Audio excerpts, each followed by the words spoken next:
Hi, my name is Ofentse, and this is day 6 of me posting every single day until I forget to. So I recently ran a poll right here on YouTube. I was basically asking you guys, what was the question? What is the biggest distraction that you face when studying? Yes, that was the question. What is your biggest distraction when studying? And I think about 60% of the people who voted were like, it's their phone, right? The phone was one of the options. And then the rest of the votes went to my own thoughts. That was the other option. And then the two other options were my environment, the people around me. No one voted on those.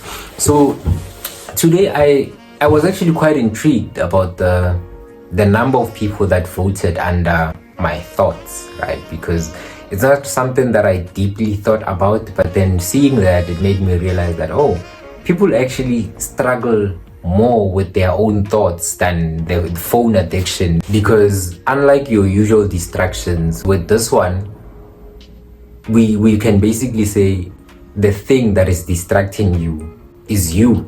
Because you sit down and you're trying to study, and then all of a sudden your mind starts wandering, right? Your mind starts running around. You start thinking about maybe the things that you have to do.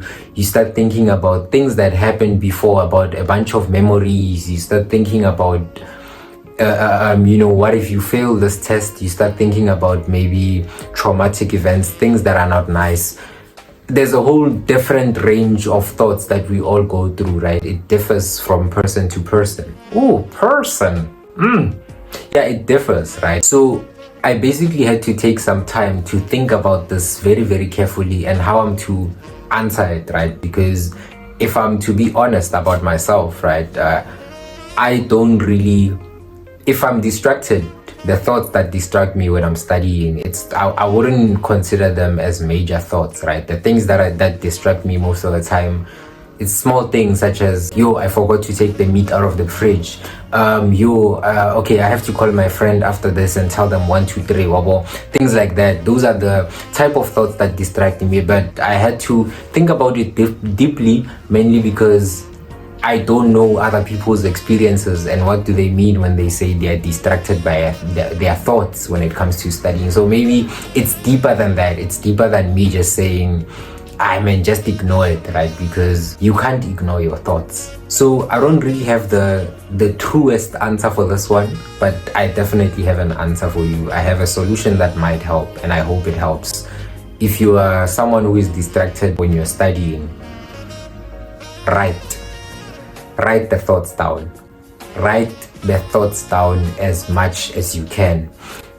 As soon as a thought comes to your mind when you are busy with your studying, stop the studying completely, put the books aside, get a small book, start writing down every single itty bitty piece little thing about that thought. Break it down as much as you can, because essentially what we like doing, or what we are accustomed to do, what we're usually used to doing, right, when a thought comes by, is that we are studying sharp. I'm trying to study, and then the thought comes, and then I'm like, and then I think about it for a few minutes, and then I snap out of it. I'm like, okay, I need to come back to studying, right? And then I go back to studying. And what you will notice is that within that period, what I was trying to do in the last minute, I was trying to shove that thought away. I was trying to push that thought away. And what I was supposed to do rather is acknowledge the thought. Why am I speaking in past tense? No. What we're supposed to do is acknowledge the thoughts that come to your mind. You can never run away from your thoughts. The thoughts are always going to be there. They're not going anywhere, unfortunately. But what you can do in order to minimize them is to acknowledge them. Write down your thoughts every single time they come to your mind. And essentially what this does is that what you will notice, and this is especially very important if you are struggling with the same thought. When you're struggling with the same thought, the more you try to shove it away, or the more you try to ignore that thought, the more you try to put it away in order to focus on your studies, that is when it's going to come back now even bigger and actually distract you even more. I think there's this scenario that we grew up with. I'm actually not sure if this is true, but then we had this thing, you shouldn't cut your body hair, right? Your the hair on your legs, the hair on your arms, because if you cut it off and when it grows back up, it's gonna be 10 times bigger, right? And I don't know if that's a superstition. I have to Google that. But yeah, the thought was that if you cut off your hair on your legs, it's gonna come back 10 times bigger and you're gonna be a gorilla.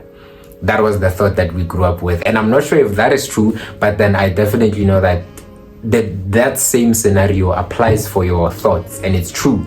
Right? The more you ignore your thought and you try to put it away in order to try and focus on your test because it's what you should be focusing on, it's gonna come back, and it's gonna come back bigger. So we are basically saying, you and I, we are talking here. We are saying to each other, as soon as a thought comes to mind, no matter the situation, put your books away, take 5 minutes and say, okay, right now, you thought I'm going to focus on you. I'm going to write every single thing I think about you and why you are on my mind. And what this helps with is that tomorrow, when the same thought comes through, you won't really know how to express it or how to think about it, because you've already expressed a lot of it on paper. So now the thought doesn't have ways to come to your mind, or for you don't really get the chance to start thinking about it, because day by day it starts fading away. But the moment you start ignoring that thought and actually not acknowledging that this is what you're struggling with, yes, you know that it's what you're struggling with, and what you are trying to do is erase that thought. The moment you do this, let me focus on the books, you are trying to erase that thought, and that's not going to happen. So acknowledge the thought. That's the first thing. When it's there, it's there. And what you should work towards is essentially being friends with the thought. Write it down, erase it from your mind in such a way that you are replacing it from here to the books. But when you are kicking it out of the, okay, no, I'm getting off track now. But yeah, the most important thing, please start writing down your thoughts. Sometimes the best way to get clarity on a situation, or to stop thinking about it, or to think about it less, is to just start writing it down. And you might find that that's the healing you've been looking for. Thank you.